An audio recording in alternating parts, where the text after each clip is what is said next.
Viva i 4 delinquenti! Cronaca di un gesto dettato dalla disperazione e non in un giorno qualsiasi, a 24 ore dal decreto che dà il via libera all'operazione intesa sulle ex popolari. Dubbi, inquietudini per il futuro, rabbia, come quella di Claudio Fagan, 61 anni, azionista e correntista, una vita trascorsa alle dipendenze di un'azienda farmaceutica e tutti i contanti di famiglia depositati in Veneto Banca.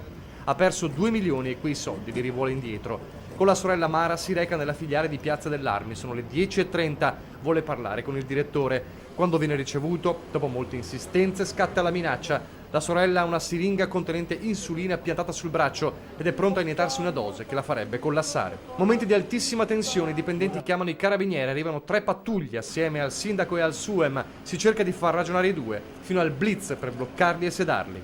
La signora, per fortuna, che si teneva un ago appuntato al braccio, non è riuscita a iniettarsi l'insulina per intero.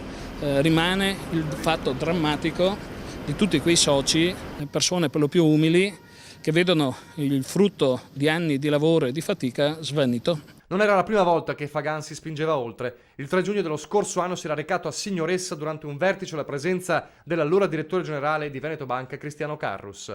Stessa scena, ancora la siringa e la minaccia di farla finita.